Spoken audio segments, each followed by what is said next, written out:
I've been privileged to meet and speak with several people who were involved in the work of forming the Uniting Church. What has stayed with me from those conversations was the deep conviction of each of them that seeking union with other Christians was necessary if they were to be faithful to Jesus Christ. As one of them put it, union was not a case of ecclesiastical architecture, but of costly obedience. Each of them has stories of giving up something from their own denominational practice for the sake of the new expression of church. We are the inheritors of this faith-filled act.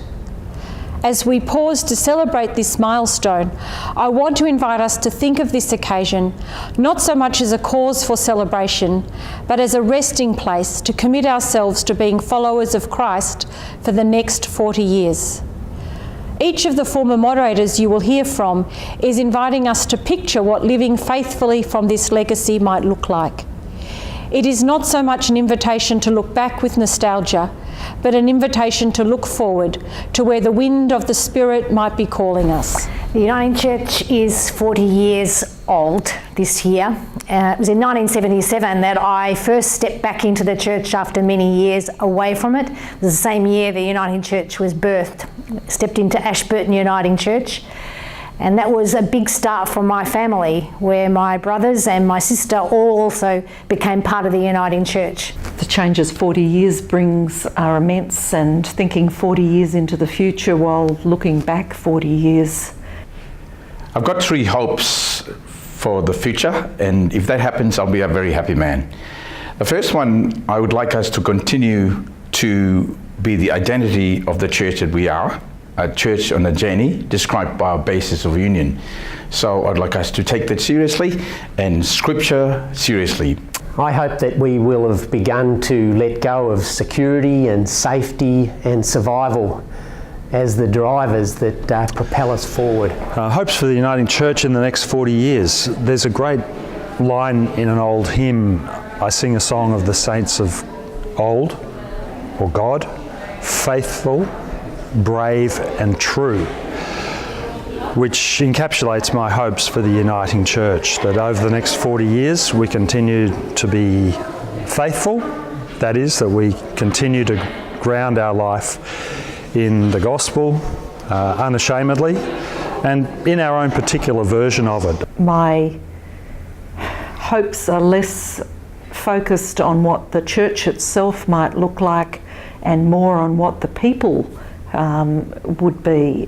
We're growing to be a very multicultural church. I'd like us to understand what that means, because we declared that in 1985 as a multicultural church. So what that means for us is really a great future.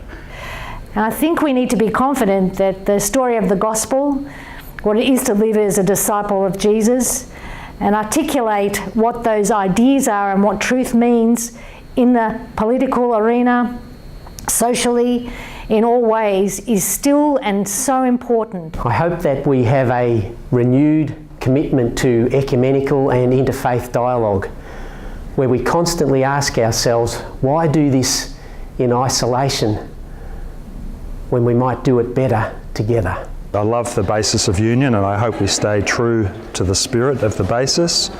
So faithful, brave. I hope we continue to be a brave church and always advocate for justice and for fairness in our culture. It's inclusive, that it's generous, that it's focused on justice.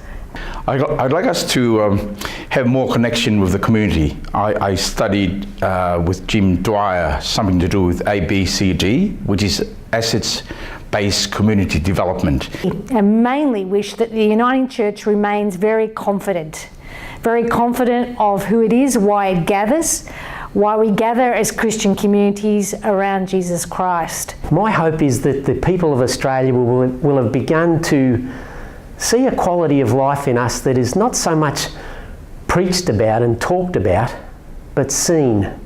That we propagate less words and more silent action. I hope we stay a true church, and I mean true in the sense of authentic, that we are a church where people feel that they don't have to pretend, that they can be authentic about the reality of their lives and invite God into whatever it is that they're experiencing, good stuff, tough stuff, challenging stuff. I'd like the church to actually know that God is doing things outside the church and make the connection. I'll be very happy.